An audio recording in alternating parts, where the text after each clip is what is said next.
Salut les Anacalypsiens, bienvenue dans cette nouvelle vidéo d'Anacalypsie. Aujourd'hui on continue les reviews de Wednesday avec l'épisode 2, ou mercredi en version française. Donc je vous laisse avec le générique, on se retrouve juste après pour parler de ce fameux épisode 2.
Donc on ouvre l'épisode sur le shérif qui est à la recherche du cadavre de Rowan, mais la police ne trouve rien. Alors au début je pensais qu'il cherchait la créature, mais au final on se rend compte que c'est le cadavre qu'il recherche.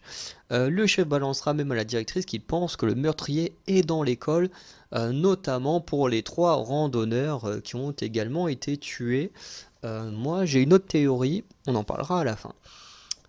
Pour la directrice, Rowan s'est juste échappé, voilà, mais il n'a pas, voilà, il n'est pas mort, et ça va mettre encore plus le point sur la directrice quand on apprendra autre chose un peu plus loin dans l'épisode, euh, puisque finalement elle a l'air de savoir ce qui s'est passé. Mais pour elle, elle dit non, Rowan il s'est juste échappé, enfin il est parti, mais voilà, il n'est pas mort. Et du coup, personne ne croit à l'histoire de Wednesday, surtout avec la réapparition de Rowan. Et ouais, qui réapparaît bel et bien vivant devant le shérif et Wednesday. Mais pas la directrice qui n'est pas là à ce moment-là. On apprend ensuite par Enid que Rowan est l'ancien coloc de Xavier Thorpe. Et plus tard, la directrice apprendra à Wednesday que Rowan a été expulsé de l'école et qu'il devra partir dans l'après-midi. On va aussi apprendre que son coin de chambre a été vidé. Dans la conversation, la directrice avoue qu'elle sait pour les visions de Wednesday, puisqu'elle dit, voilà, j'ai tout de suite capté quand on est passé devant la voiture, enfin, dans la voiture. Dans l'épisode précédent, il y a un moment où les deux sont en voiture pour retourner à l'académie et elle passe devant un camion et Wednesday répond à un moment quand la directrice dit tiens, qu'est-ce qui s'est passé? Pardon. Wednesday répond en disant oui bah le mec hop il a la nuque brisée et tout. Elle lui dit mais comment tu sais? Et puis elle fait je sais plus ce qu'elle répond mais en gros elle essaie d'éviter de répondre. Et du coup, apparemment, Morticia, la mère de Wednesday, a aussi cette capacité de vision. Alors, comme je disais, moi, je n'ai aucune connaissance de la famille Adams, donc je ne le savais pas. Mais apparemment, des capacités qui se sont déclenchées à peu près au même âge qu'à Wednesday aujourd'hui. Donc, c'est plutôt normal.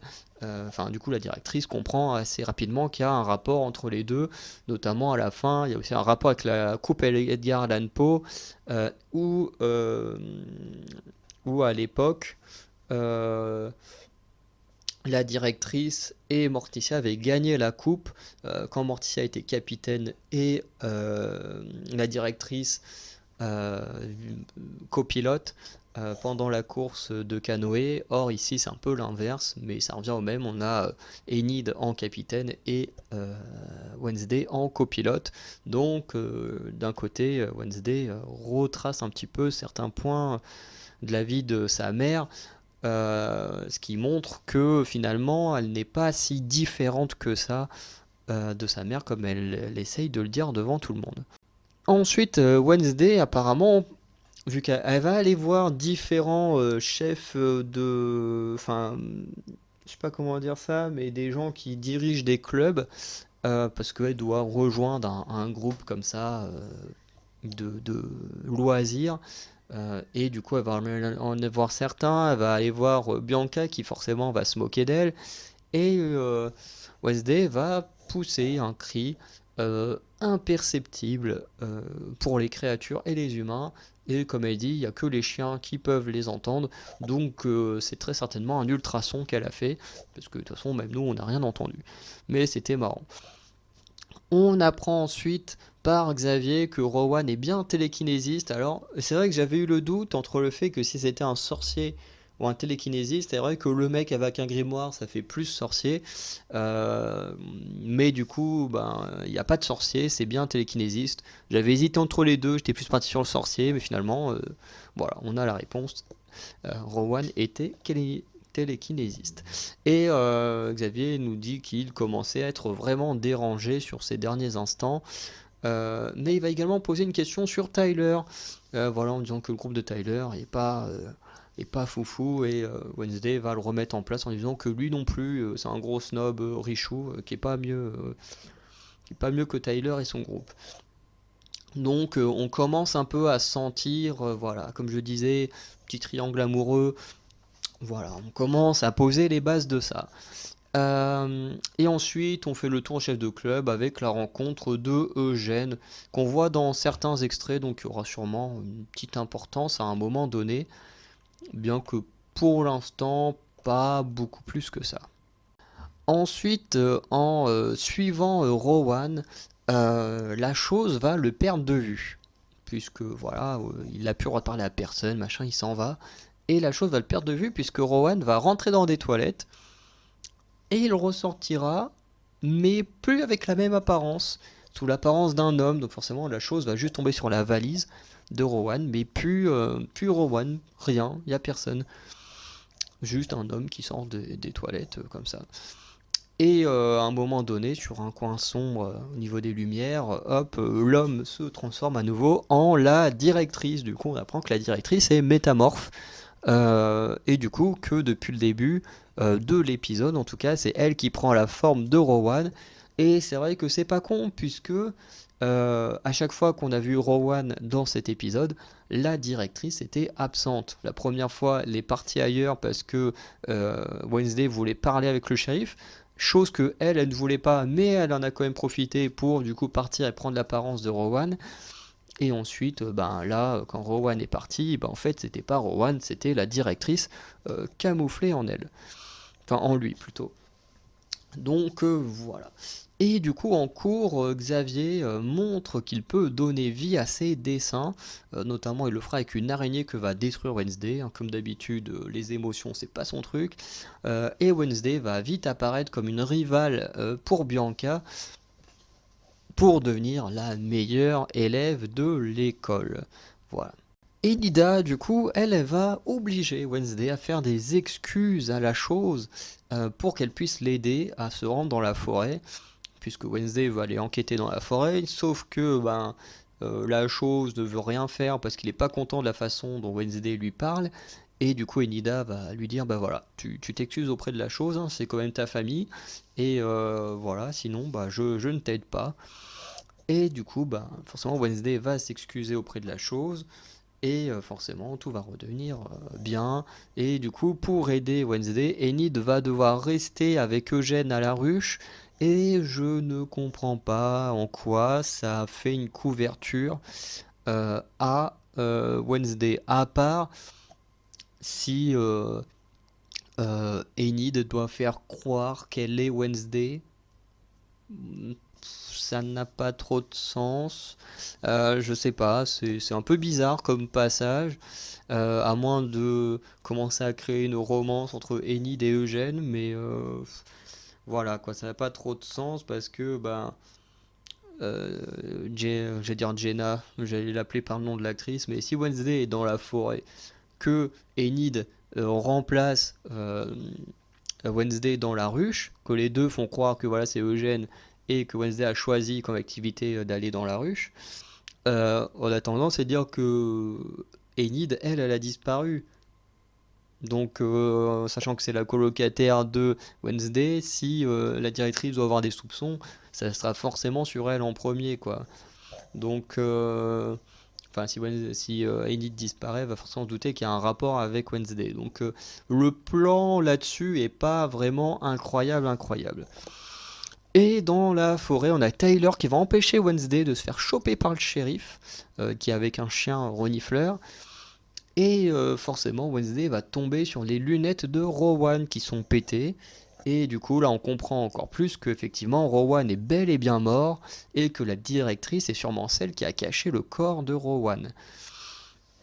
Et du coup, en touchant les lunettes, j'allais encore dire Jenna, putain. Wednesday va avoir une vision. Et en fait, dans sa vision, elle verra notamment Rowan et Xavier se disputer. Elle va également voir le bouquin duquel provient le dessin qu'elle a en main. Et voilà, plus ou moins certaines choses qu'elle a vues dans la vision, du moins les trucs les plus importants. Du coup, en cherchant le livre de Rowan dans la chambre de Xavier et Rowan, enfin du coup, ex-chambre de Rowan, cette dernière tombe sur une conversation entre Bianca et Xavier, qui, voilà, et en fait, Bianca déteste Wednesday qui se croit supérieure à tout le monde, et elle veut humilier Enid au passage pour, comme c'est la coloc de Wednesday, bah, elle dit allez hop, je vais humilier Enid lors de la course de canoë. Du coup, Xavier, lui, nous dit que Bianca est une manipulatrice, tandis que Bianca confirme les sentiments que Xavier possède pour Wednesday. Sauf que je pense que les sentiments de Xavier pour Wednesday sont réels et sincères, tandis que je pense que les sentiments de Tyler pour Wednesday sont beaucoup moins sincères, et vous comprendrez à la fin de la vidéo. Ensuite, on passe à la course de canoë auquel Wednesday va participer pour une seule raison, humilier Bianca. Et ça me fait un peu marrer parce que quand Enid lui dit ouais mais tu fais quand même parce qu'on est amis, bah non en fait Wednesday va juste se détourner, faire allez hop on prépare un plan pour défoncer Bianca. Et là j'avoue que le plan de Wednesday était déjà beaucoup plus intelligent, puisque Bianca et ses potes étant des sirènes, et que une course de canoë-kayak se fait dans l'eau, c'était logique que le fait que Bianca gagne tout le temps était le fait d'utiliser les sirènes. Et ouais. Et du coup, j'aime beaucoup aussi le style de, de Wednesday en mode déguisement pour chat. Franchement, c'était marrant. Ça lui va même très bien pour un costume d'Halloween. Enfin, même si techniquement la tenue même de Wednesday peut faire déjà un bon costume d'Halloween. Alors que quand tu regardes Enid, ça fait plus fille hyper mignonne et tout, alors que Wednesday, ça fait un peu moins mignon, mais ça lui va très bien. Euh, et j'aime bien un moment, Wednesday va faire une petite remarque à Bianca en lui disant que de toute façon la seule personne face à qui elle se sent supérieure, c'est elle. Ce qui montre que voilà, elle a entendu la conversation de Bianca, même si je sais pas si Bianca a compris ça, mais en tout cas, elle se prend une bonne pique dans la tronche et j'adore. On se rend compte que Bianca, du coup, comme je disais, triche en se servant d'un sirène, qui du coup va faire échouer l'un des 4 canoës. Et en voulant s'en prendre, non, il a même pas le temps de tenter, puisque finalement Wednesday va le capter grâce à un miroir ou je ne sais quoi, parce que quand il replonge, il y a sa queue forcément qui sort de l'eau, et forcément elle va le capter et elle va le piéger dans un filet, puisque forcément elle a anticipé le coup. Hein, c'est Wednesday, elle est censée être super intelligente, donc c'est plutôt normal. Et comme je disais, le fait que Bianca ait du groupe des sirènes, c'est logique qu'elle se serve d'une sirène.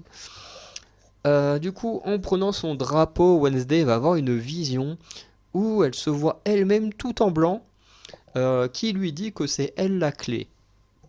La clé de quoi? On ne sait pas. Peut-être que finalement, ce n'est pas elle qui va détruire l'école, enfin du moins qui est à l'origine tous ces gros problèmes qu'il y aurait dans l'école, mais peut-être que finalement c'est elle qui va régler les problèmes. Et je pense même que Wednesday, enfin que du moins ce qui se passe aujourd'hui est lié à ce qui se passe, du moins ce qui s'est passé dans le passé et à cette accusation de meurtre euh, qu'on dit être celui de Gomez. Euh, et j'en suis quasiment sûr que de toute façon l'histoire du passé entre les parents de Wednesday et elle-même, je pense que les deux sont liés et que du coup tout va se décanter, que les secrets du passé et l'enquête de Wednesday vont mener à une seule et même finalité, et que Wednesday est plus une clé pour améliorer les choses plutôt que de destruction. Euh, Ensuite, du coup, la course va pouvoir reprendre, et forcément, entre deux, alors Enid va en profiter pour saboter un autre canoë en mettant un gros coup de griffe dedans, en disant qu'elle s'est inspirée de ce que Wednesday pourrait faire elle-même. Et du coup, quand la course va reprendre, la sirène, enfin plutôt le sirène, parce que c'est un mâle, va réapparaître dans la course pour essayer de faire échouer le canoë des chats noirs. Et du coup, c'est la main qui va, enfin la main, la chose qui va se foutre dans l'eau, il va foutre une droite, c'était assez drôle, foutre une droite aux sirènes, voilà, et du coup, le groupe des chats noirs ont mis des pics, enfin des pics, des sortes de bouts de lance sur leur canoë et ils vont du coup déchirer celui de Bianca et les chats noirs du coup vont remporter cette course et la coupe Edgar Allan Poe. Et du coup, en fuyant la victoire, voilà, Wednesday étant gênée que les gens lui fassent des sourires, puisqu'elle n'a pas l'air habituée aux gens gentils, du coup, elle fuit sous une statue qui s'avère être apparemment une statue d'Edgar Allan Poe. Perso, je ne l'ai pas reconnu. En même temps, je ne sais pas à quoi il ressemble, hein. Je connais très bien son nom, mais je ne sais pas à quoi il ressemble. Et en fait, elle remarque que sur la couverture du livre, quand elle lève la tête, il y a le même symbole qu'il y avait sur le dessin. En fait, sur le dessin, il y a le dessin, et tout en haut à droite, il y a tout petit, pardon, un tout petit symbole qui apparaît, et c'est le même que sur le livre. Et du coup, elle revient dans la nuit, et elle remarque que dans le livre, enfin de la statue, il y a une énigme qu'elle va résoudre hyper facilement, et qui se répond par 2 claquements de doigts. Et du coup, la statue se décale. Ça emmène à un passage secret vers un lieu, comme ça, un lieu secret, où il y a un cadre avec les parents de Wednesday. Et elle va très facilement retrouver le livre qu'a utilisé Rowan, puisque c'est le seul où il n'y a pas de poussière devant. Tu vois, tu as tout le livre de la poussière, et celui-là, bah, tu vois qu'il a été sorti de la bibliothèque. Du coup, elle va bien voir que c'est bien le livre où a été déchiré le dessin d'elle-même, sauf que quelqu'un va l'attraper, et l'épisode se termine comme ça. Bon, j'avoue que si c'était un épisode, enfin si Netflix avait ce système de Disney Plus en mettant un épisode par semaine, j'avoue que je l'aurais eu un peu vénère, parce que j'aime pas les coupures comme ça dans des séries. Bon là, le fait qu'ils nous donnent tout d'un coup, on va dire que ça passe mieux, même si j'aime pas trop ce système de diffusion, mais ça c'est très personnel. Ensuite, on termine sur deux choses, un point négatif et une théorie. Le point négatif, c'est que Netflix me gonfle, parce qu'à chaque fois qu'ils font un film ou une série, j'ai l'impression qu'ils peuvent pas s'empêcher de parler de choses qui n'ont rien à voir avec l'histoire. Ici, notamment, à un moment donné, comme je disais dans l'épisode précédent, il y a Wednesday qui remet en place Xavier en lui disant oui, tu te prends pour le patriarcat, comportant comme un chevalier, machin.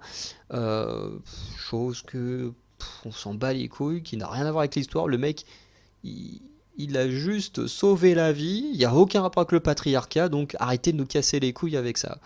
Pareil, quand ils vont dans la ruche, où la ruche est gérée par forcément une reine des abeilles, et là, pareil, Eugène nous dit oui, c'est un lieu où c'est géré par le matriarcat. On s'en fout, ça n'a aucun lien avec l'histoire. Bordel de merde, si vous voulez nous parler de toutes ces conneries-là, bah faites une série centrée là-dessus. N'entachez pas une série qui a l'air très cool, parce que pour l'instant, je passe de très bons moments devant cette série. Donc ne vous faites pas chier avec tous ces trucs-là, qui en plus n'ont rien à voir. C'est juste des phrases placées comme ça, histoire de dire, allez hop, faut placer des trucs sur le patriarcat, le matriarcat, sur les LGBT, les machins. Et même un peu plus tard, il y a eu un truc où il y a eu la cancel culture de placer aussi, mais ça me gonfle. Ça me gonfle parce que tu utilises ces choses-là, ça me dérange pas si tu fais une série ou un film autour de ça. Comme j'en ai parlé avec des potes sur le film Do Revenge avec Maya Hawke et Camilla Mendes, c'est le même problème. Ils te parlent des non-binaires, des machins, mais ça n'a aucun impact dans la série. Tu sens qu'ils sont, enfin dans le film, et tu sens qu'ils le placent juste là pour dire bah tac hop, on vous le dit qu'on sait ça, qu'on a ces trucs là, et puis voilà, on montre qu'on est un petit peu évolué, mais ça ne sert à rien. Si vous voulez vraiment montrer que vous êtes ouvert d'esprit, que vous êtes évolué, faites un film ou une série avec ça comme sujet. Ne faites pas chier à placer ces trucs-là dans d'autres trucs qui n'ont aucun rapport. Enfin, honnêtement, moi, c'est un truc qui m'énerve quand ils font ça. Bref, on va passer à la théorie pour éviter de conclure sur un coup de gueule.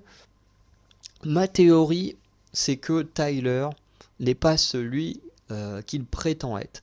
Déjà, vers le début de l'épisode, après la séance de thérapie, alors j'ai pas trouvé hyper intéressante la séance de thérapie, donc j'en ai pas parlé, mais quand elle en sort, elle tombe sur Tyler, les deux vont parler, et on apprend que Tyler est également dans la même situation que Wednesday, dans le sens où il doit également aller au psy, la même psy, puisque lui-même a l'obligation par un tribunal d'aller la voir.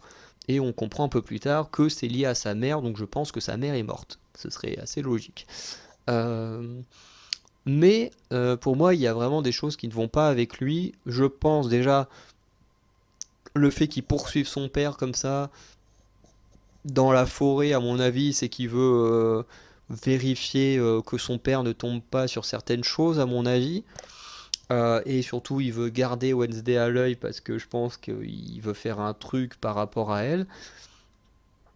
Et je pense, comme je disais, pour moi, que voilà, il va plus ou moins l'amadouer, mais que s'il y a relation amoureuse, que ses sentiments ne sont pas sincères. Voilà. Et en plus, je pense que c'est lui, la créature qui a sauvé Wednesday, et la créature qui a tué les trois randonneurs. Et ma théorie ne tient qu'à une seule phrase qu'il a prononcée. Alors, forcément, ça tient aussi sur le comportement bizarre que je viens de dire, mais il y a une phrase bizarre qu'il a dit, c'est « Je dois canaliser le rebelle en moi ». Alors, soit le mec a juste des problèmes de colère ou des problèmes à gérer son comportement par rapport à la mort de sa mère, s'il voit le psy par rapport à la mort de sa mère et qu'après la mort de sa mère, il a fait quelque chose, voilà, qui l'ont mené au tribunal, ce qui est fort possible, donc voilà.